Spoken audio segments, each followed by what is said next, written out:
My cheating husband drained our life savings to buy his mistress a house while I was pregnant with twins. The way I exposed them at his mother's funeral left the entire family speechless. My name is Sarah, I'm 32, and let me back up to explain how I ended up becoming the woman who destroyed 2 lives at a funeral while 6 months pregnant with twins. 3 years ago, I married Daniel Chun. He was charming, ambitious, and came from old money, the kind of family where appearances mattered more than anything else. His mother, Margaret, was a formidable woman who controlled the family fortune with an iron fist. When we got married, Daniel made it clear that staying in his mother's good graces meant everything. So when Margaret had her first stroke 2 years into our marriage, I knew exactly what was expected of me. I moved into her mansion to become her full-time caretaker. Not a nurse, me. Daniel convinced me it would be temporary, that hiring professional help would insult his mother, that this sacrifice would secure our future. I quit my marketing job making $85,000 a year to change bedpans, manage medications, and listen to Margaret criticize everything from my cooking to my inability to get pregnant. The doctor said the stress might be affecting my fertility, but I pushed through because I loved my husband and believed we were building something together. Then, 4 months ago, I finally got pregnant. Twins. Daniel seemed thrilled, posting ultrasound photos on social media, telling everyone how excited he was to be a father. But something shifted. He started working late 3, then 4 nights a week. He'd come home smelling like perfume that wasn't mine, making excuses about client dinners and networking events. When I asked to see his calendar, he'd deflect. When I suggested we start looking at houses since the twins would need their own room, he'd change the subject. I was too exhausted to push. Between managing Margaret's declining health, she'd had 2 more minor strokes, and dealing with severe morning sickness, I barely had energy to shower. I was living in sweatpants, my hair always in a messy bun, gaining weight in all the wrong places. Meanwhile, Daniel looked better than ever. New suits, new haircut, working out at 5 a.m. before heading to the office. I told myself I was being paranoid, that pregnancy hormones were making me crazy, that he was just stressed about becoming a father and dealing with his mother's health. I kept sacrificing, kept playing the perfect daughter-in-law, kept believing that once the babies came, everything would go back to normal. Our life savings sat in a joint account, $340,000, money we'd been building for years. My inheritance from my father, Daniel's bonuses, every penny we'd saved to buy our dream home and start our family properly. I checked that account religiously, watching it grow, imagining the 5-bedroom house we'd talked about buying in the suburbs with a good school district. I should have checked it more carefully. The discovery happened on a Tuesday morning in October, exactly 3 weeks before Margaret's funeral.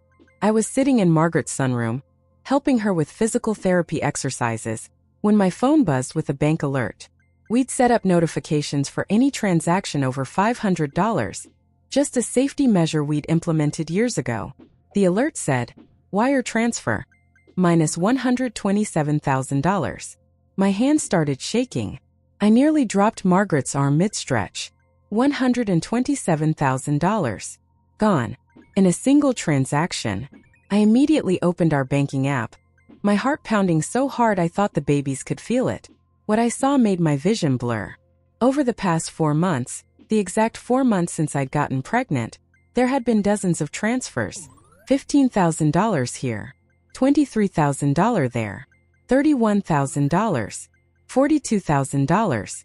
Small enough that they hadn't triggered the alert, but frequent enough that our savings had been systematically drained. The balance showed $47,000. We'd started with $340,000. Nearly $300,000 was gone. I excused myself, told Margaret I needed to use the bathroom, and locked myself in her guest room. I called the bank with trembling fingers. The representative confirmed what I already knew. All transfers were authorized by Daniel's login credentials, all sent to the same account at a different bank. When I asked whose account, she said she couldn't disclose that information, but she could tell me the transfers were labeled real estate investment.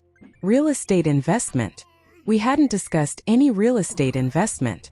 I hung up and immediately called Daniel. Voicemail. I called his office. His assistant said he was in meetings all day and couldn't be disturbed. I texted him, "Call me now." It's about the bank account. He replied 3 hours later. Can't talk, big presentation. Everything okay? Everything okay.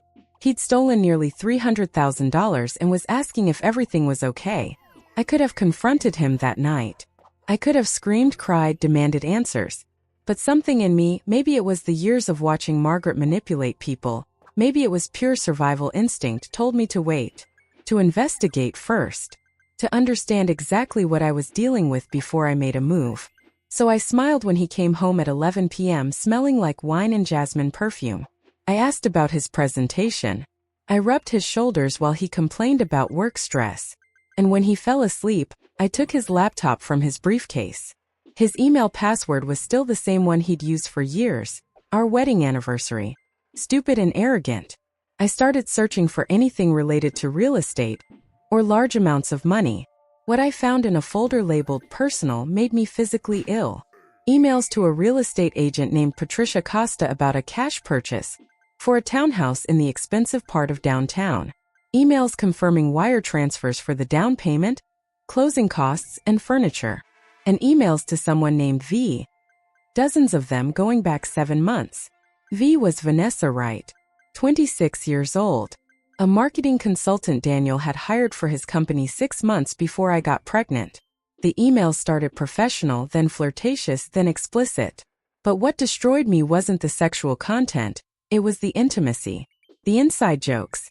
The photos of them at restaurants I recognized, taken on nights he'd told me he was working late. The message where he called her the love of my life, and said he was just waiting for the right time to leave me. Then I found the message that made everything clear. Sent 2 weeks ago. Baby, the house is officially ours. All cash just like I promised. Your name is on the deed. No matter what happens with my mother's will or my marriage, this is yours. Our future together starts the day she's finally gone, and I can leave Sarah without losing my inheritance. Just a few more months of playing devoted husband and son. Then we're free. I sat in the dark staring at that email, feeling my baby's kick inside me. He'd bought his mistress a house with our money. He was waiting for his mother to die so he could leave me without financial consequences. He was playing devoted husband while planning his exit strategy. I could have lost it right there. Instead, I took screenshots of everything. Every email. Every bank transfer. Every text message I could find in the cloud backup of his phone. I uploaded them all to a private cloud account he didn't know about. Then I cleared the browser history and put his laptop back exactly where I'd found it. When I climbed back into bed next to him, he rolled over and kissed my forehead without waking up. I laid there until sunrise, my hand on my belly, planning exactly how I was going to destroy him. But I needed to wait for the perfect moment. And 3 weeks later, when Margaret had her final massive stroke and the family started planning her funeral, I knew exactly when that moment would be. Margaret died on a Friday evening, exactly 19 days after I discovered the truth. I was feeding her dinner when she had the stroke, massive, catastrophic, the kind the doctors said she wouldn't survive. Daniel rushed to the hospital, playing the devastated son perfectly. He held his mother's hand, tears streaming down his face, while I stood in the corner of the ICU room watching him perform. She died 6 hours later without regaining consciousness. The funeral was scheduled for the following Thursday at St. Augustine's Cathedral, the massive historic church where the Chun family had attended for 3 generations. Margaret had planned every detail years ago. The flowers, the music, the reception venue. She wanted a spectacle, and the family was determined to give her one. 300 guests. Full choir. Politicians and business leaders filling the pews. Daniel threw himself into funeral preparations with an intensity that would have seemed touching if I didn't know the truth. He was finalizing his inheritance. Margaret's will left him the family business worth $8 million and the mansion worth another $3 million. Once probate cleared, he'd be independently wealthy enough to leave me without losing anything. What he didn't know was that I'd spent those 19 days preparing too. I hired a private investigator, a woman named Rebecca Chun, no relation, who'd been recommended by a lawyer I'd quietly consulted. I gave her everything. The emails, the bank transfers, Vanessa's name. Within a week, Rebecca had the townhouse address, photos of Daniel and Vanessa together from the past 2 weeks, and confirmation that Vanessa would be attending the funeral. She's telling people she's a business associate, Rebecca told me during our final meeting. She's been crying on social media about losing a beloved client's mother. The audacity is remarkable. Rebecca also discovered something else. Vanessa had quit her job at Daniel's company 3 months ago when he bought her the house. She was now living there full-time, posting Instagram photos of her new place, without mentioning how she'd acquired it. My money had furnished every room. My savings had paid for her designer kitchen renovation. The week before the funeral, Daniel's mask started slipping. He became cruel in small ways, criticizing my maternity clothes, complaining that I was letting myself go, suggesting I skip the funeral reception because all that standing might be bad for the babies. He was already trying to erase me from his life while I still lived in his dead mother's house. I played along. I became smaller, quieter, more apologetic. I told him he was right, that I was tired, that maybe I should just attend the service and skip the reception. He looked relieved. "That's probably best," he said, kissing my forehead the same way he had the night I discovered his betrayal. "You need to think about the twins. I'll handle everything with the family." What Daniel didn't know was that I'd been in constant contact with Father Michael, the priest conducting the service.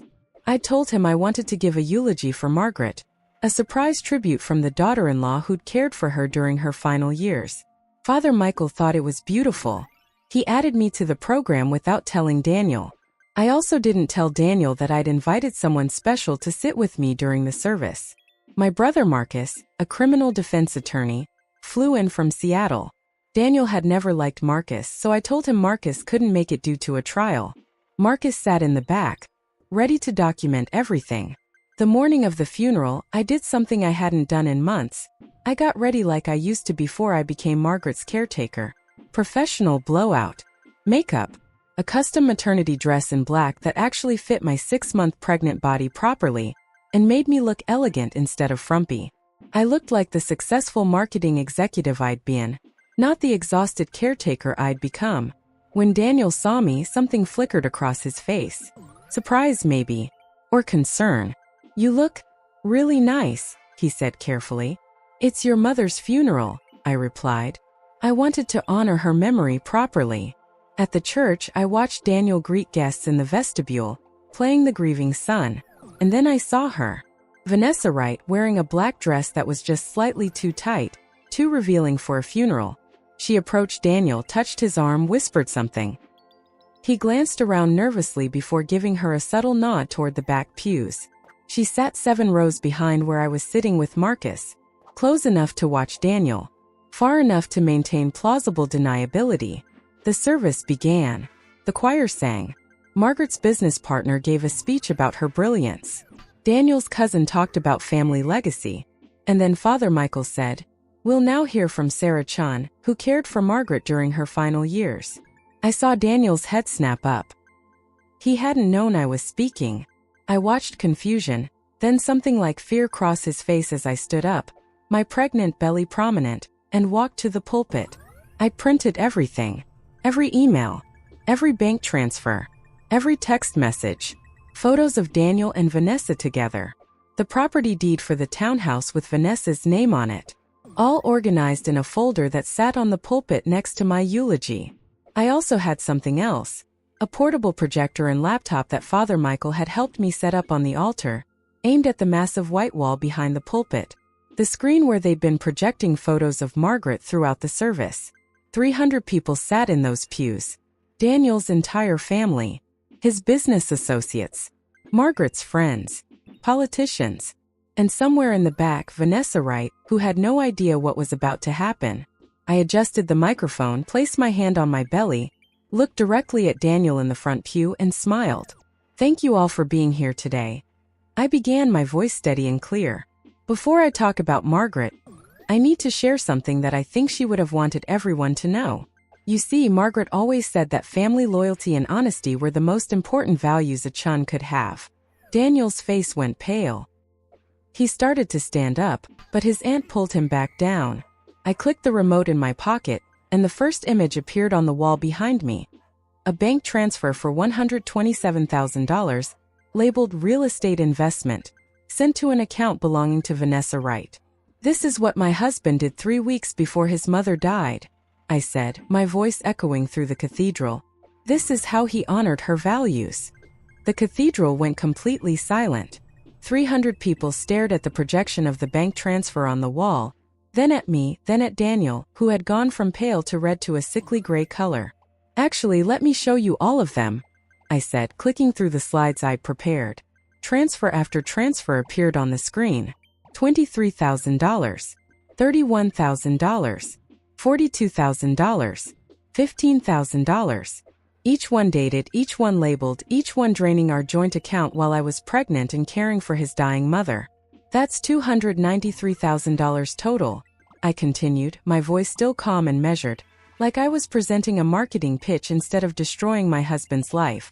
From our joint savings account. Money we'd saved for years to buy a home for our family.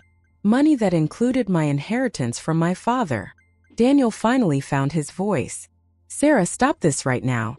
This isn't the time or place. Sit down, Daniel. My voice cut through the church like a knife, and something in my tone made him actually obey. You'll get your turn to speak. But right now, everyone here deserves to know what kind of man Margaret raised.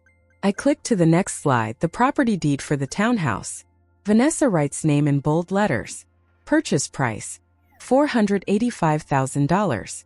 Paid in cash. This is where your son's money went, I said, looking directly at Margaret's sister Helen in the second row. He bought a house. Not for his pregnant wife and their twins. Not for the family he'd been building with me. For her. I clicked again. A photo of Daniel and Vanessa appeared. One Rebecca had taken 2 weeks ago of them kissing outside the townhouse. The collective gasp that went through the church was like a physical wave. Her name is Vanessa Wright, I said, turning to look at the back of the church. And she's actually here today. Vanessa, would you like to stand up? Every head in the cathedral turned. I watched Vanessa's face go from confused to horrified as 300 pairs of eyes found her. She started to get up, probably to run, but the people in her row had already blocked her in. Stay, I said, and somehow my voice carried enough authority that she froze. You should hear this too. After all, you're part of this family story now. I clicked to the next slide, screenshots of Daniel's emails. The one where he called her the love of my life. The one where he said he was waiting for the right time to leave me. And then the final one, the message that made elderly women in the congregation start crying. The house is officially ours. Just a few more months of playing devoted husband and son. Then we're free. I let that one stay on the screen. Let everyone read it. Let them see the date, sent 2 weeks before Margaret's final stroke, while I was 6 months pregnant, while I was changing his mother's bedpans and managing her medications and sacrificing everything. Daniel stood up again, his hands shaking. These are private messages. You had no right. I had every right. I interrupted, my voice finally showing some of the rage I'd been holding back for weeks. The moment you stole nearly $300,000 of my money to buy your mistress a house, you lost your right to privacy. The moment you planned to wait for your mother to die so you could leave your pregnant wife without losing your inheritance, you lost your right to dignity. His Aunt Helen stood up, her face twisted in disgust. Daniel Aaron Chun, is this true? He opened his mouth, closed it, opened it again. I watched him trying to find a lie that would work. A story that would explain away the evidence projected 15 feet high behind me. It's not what it looks like, he finally said, his voice desperate. Sarah, she's been unstable. Pregnancy hormones. She's been paranoid and jealous. She went through my private files. Oh, I have more, I said pleasantly, clicking to the next slide. Text messages between Daniel and Vanessa from the night Margaret died. While I was at the hospital watching his mother take her last breath, he was texting Vanessa. Finally, once the inheritance clears, we're done hiding. I'll file for divorce and we can start our real life. She'll get nothing. Vanessa's response. I can't wait, baby. No more pretending. Just you, me, and our beautiful house. The church erupted. People were shouting, crying, standing up. Daniel's Uncle James was yelling at him. His cousin Maria was crying. And Vanessa. I watched her try to push past people in her row, desperate to escape, but Marcus had already moved to block the exit. Father Michael looked at me, his face pale but determined. Sarah, Do you want to continue? Just one more thing, I said. I clicked to the final slide. A legal document my attorney had prepared. This is a restraining order against both Daniel Chun and Vanessa Wright. It's already been filed. Neither of them is allowed within 500 feet of me or my children. I placed my hand on my belly, feeling my twins kick as if they knew what was happening. I'm also filing for divorce and full custody. I'm suing for the return of my $293,000 plus interest and damages. And I'm pressing charges for financial fraud and elder abuse, because Daniel also stole $50,000 from Margaret's medical fund to furnish Vanessa's house. The police are waiting outside to take statements. Daniel's face went from gray to white. Elder abuse? Sarah, you can't. I'm her son. You stole from your dying mother to decorate your mistress's bedroom, I said, my voice finally breaking with emotion. Your mother who trusted you, who left you everything because she believed you were a good man. I turned to face the congregation, tears streaming down my face now. Margaret wasn't perfect. She was difficult and demanding and critical. But she taught me one thing during those 2 years I cared for her. She taught me that loyalty matters. That family means something. That some betrayals are unforgivable. I looked at Daniel one last time. You're going to lose everything. The business, the mansion, your reputation. I've already contacted the board of directors at your company with evidence of your embezzlement, because that's what this is. I've contacted Margaret's estate attorney with evidence of your theft from her medical fund. And I've made sure that every single person in this church, in this city, will know exactly what kind of man you are. Daniel lunged toward me, but 3 men, his uncle, his cousin, and Marcus, grabbed him. You psychotic bitch, he screamed. You've ruined everything. You've destroyed me. No, I said quietly, my hand still on my belly. You destroyed yourself. I just made sure everyone could see it. I turned to Vanessa, who was crying in the back pew, mascara running down her face. And you knew he was married. You knew I was pregnant. You accepted a house bought with money stolen from his pregnant wife and dying mother. I hope it was worth it, because that house is going to be seized as stolen property, and you'll be named in every lawsuit. I picked up my folder and walked down from the pulpit. The cathedral was in chaos. People shouting, crying, security trying to maintain order. As I passed Daniel, he was being held back by his uncle and Marcus, still screaming at me, his face purple with rage. I stopped and looked at him. By the way, I said softly so only he could hear. Your mother knew. Before her final stroke, she was lucid for about 10 minutes. I told her everything. She changed her will that afternoon. You're not getting the business or the mansion. She left it all to a trust for your children, my children. The ones you were going to abandon. I watched the realization hit him. Watched him understand that he destroyed his marriage, his reputation, and his inheritance for a woman and a house he was about to lose. Have a nice life, Daniel, I said, and walked out of the cathedral. It's been 2 years since that day in the cathedral, and sometimes it still feels like a movie I watched instead of a life I lived. My twins, Emma and Lucas, are almost 2 now. They're chaos in diapers, loud, messy, stubborn, and absolutely perfect. We live in a sunny 4-bedroom house on the outskirts of the city, with a big backyard and a swing set my brother Marcus built himself. It's not the townhouse Daniel bought, and it's not Margaret's cold, echoing mansion. It's ours. Paid for, renovated, and decorated with money that legally belongs to me and my children. Because yes, I won. The lawsuits took time. Daniel tried everything, stalling, counterclaims, fake apologies, crocodile tears. But the paper trail was too clear. Between the bank records, the emails, the documented withdrawals from Margaret's medical fund, and testimony from her estate attorney about the last-minute changes to her will, his lawyers had nothing solid to stand on. The criminal case for financial fraud and elder abuse ended with a plea deal. Daniel avoided prison but got 5 years of probation, a permanent mark on his record, and court-ordered restitution. The judge forced the sale of Vanessa's townhouse, and every cent from that sale went straight into a trust for Emma and Lucas.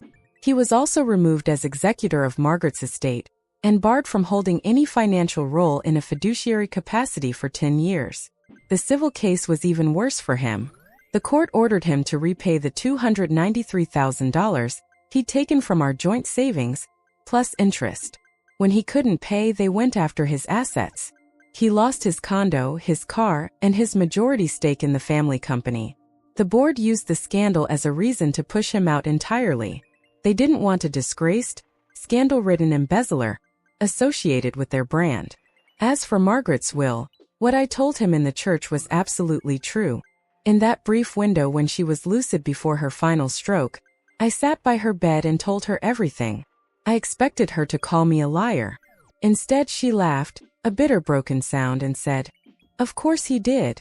He's just like his father." She called her attorney from her hospital bed. With witnesses present, she amended her will. The business and the mansion went into a trust for any legitimate children of Daniel Chun, to be controlled by a trustee not related by blood until those children reach 25. I am that trustee. So now, technically, I control the assets that were supposed to make Daniel untouchable. Margaret never apologized to me, not really. But in her own cold, practical way, she made it right. She left me something else too. A letter, delivered to me by her attorney a month after her death. It was short and blunt. "You were loyal when he was not. Don't be a fool twice. Protect my grandchildren." I keep that letter in a fireproof box with the twins' birth certificates and the trust documents. Vanessa, last I heard, moved 2 states away. When the townhouse was seized and sold, she tried to sue Daniel for emotional distress and financial promises. But the case went nowhere. No ring, no contract, no legal standing. Just a long paper trail of texts where she knew he was married and didn't care. Her name is still searchable in connection to the scandal, and from what Rebecca, my now very good friend and occasional investigator, tells me, she's bouncing between short-term jobs and small apartments, complaining online about homewreckers getting punished for loving too hard. I don't feel sorry for her. Daniel hit rock bottom fast. With no job, no inheritance, and most of his assets liquidated, he moved into a cramped apartment on the bad side of town. The last time I saw him in person was at a mandatory mediation meeting near the end of the custody battle. He looked smaller. Not physically. He was still over 6 feet tall, but deflated. No tailored suit, no designer watch. Just a wrinkled button-up and cheap shoes. The arrogance was still there, but it had a desperate edge to it. He tried everything during that meeting. First, he went with the remorseful angle. "I've been in therapy," he said. "I was under so much stress. I made terrible mistakes. I want to be better for the kids. We can work something out, Sarah. Shared custody, no more lawyers. We don't have to keep fighting." I looked at him, really looked at him, and felt nothing. Not anger, not hatred. Just a kind of detached clarity. "You stole from me while I was carrying your children," I said. "You stole from your dying mother. You planned to abandon us the second you could do it without losing money. I'll never stop you from being a father to them, as long as you're safe and sober. But you don't get access to me ever again." In the end, the court granted me full physical custody and legal decision-making authority. Daniel gets supervised visitation twice a month, at a neutral facility for 2 hours at a time. A social worker is always present. He shows up most months. Sometimes he cries. Sometimes he tries to get the staff to feel sorry for him. But the court order is very clear. He's a visitor, not a co-parent. The twins will grow up knowing the truth, but gently in age-appropriate pieces. Right now at almost 2, they just know that Daddy is someone we see in the playroom with Miss Jenna, and Mommy is who tucks us in at night. When they're older and start asking harder questions, I won't lie. But I also won't let Daniel's choices define their entire identity. As for me, I rebuilt. I went back to work part-time when the twins were 6 months old, doing freelance marketing from home while my cousin watched them during the day. One of my early clients was a mid-sized law firm that specialized in family law and financial abuse cases. They asked me one day why I was so passionate and precise in my messaging. So I told them the story. Not all the dramatic details, not the funeral play-by-play, but enough. The drain savings, the mistress, the stolen medical fund, the public exposure. The senior partner just looked at me and said, "You know, there are thousands of women going through exactly what you did. Quietly, alone, without proof or a plan. You should consider helping us build a resource platform for them." So I did.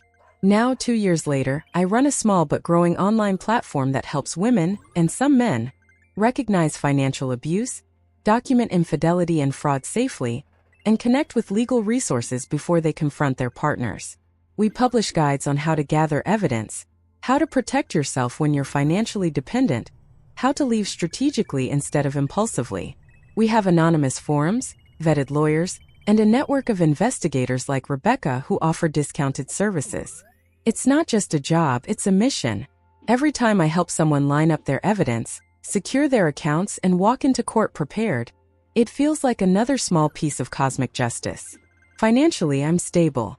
Between my freelance work, my role as trustee of the kids' inheritance, and the restitution payments the court forced Daniel to make, we're okay. Better than okay.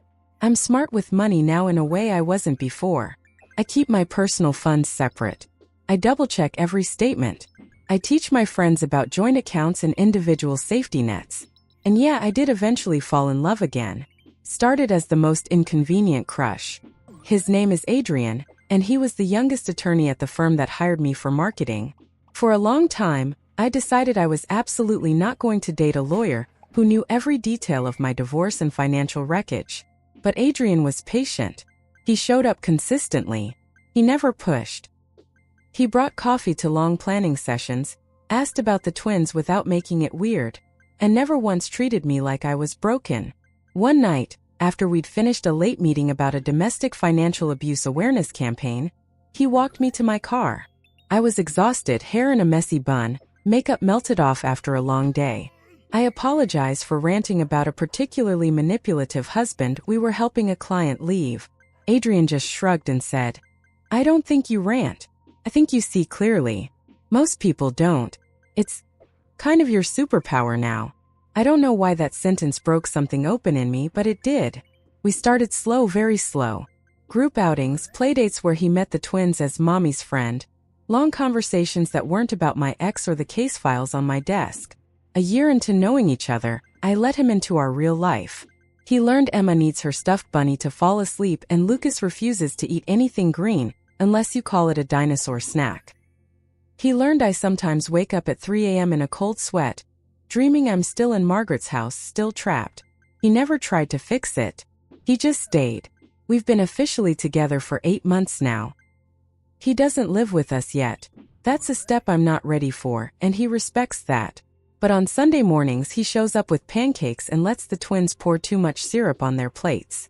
At night, after they're asleep, he holds me while we watch trashy TV, and sometimes he'll look over and say, "I'm proud of you, you know.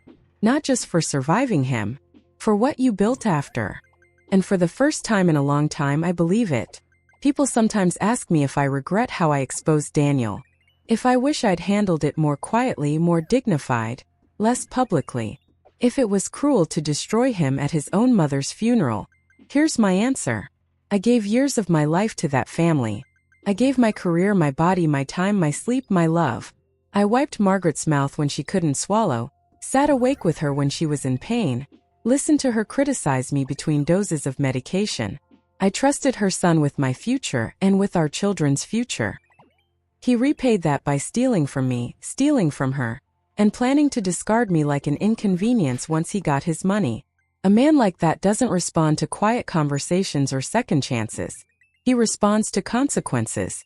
So no, I don't regret it. Not the projector, not the slides, not the words. Because that day in the cathedral didn't just end my marriage. It ended the version of me who thought loyalty meant staying silent when someone was actively destroying you. If there's one thing I want anyone listening to my story to take away, it's this. You are not crazy for noticing the bank alerts, the late nights, the disappearing money. You are not dramatic for wanting proof before you confront. You are not vindictive for choosing a moment where the truth cannot be spun, minimized, or buried. Loyalty to someone who is actively betraying you is not love. It's self-abandonment. 2 years ago, I walked into a funeral as a broken, exhausted, pregnant woman who thought her life was over. I walked out as something else entirely, a mother, a trustee, a strategist, and honestly a little bit of an executioner. Now, when I stand in my kitchen in the morning, making coffee while Emma and Lucas toddle around my legs, I sometimes catch my reflection in the window. I see the lines under my eyes, the faint scar from a stress-induced surgery I needed after all of it, the new softness in my body from pregnancy and life. But I also see a woman who chose herself, who chose her children, who turned betrayal into a blueprint. And that, more than anything Daniel ever took from me, is something he can never touch again.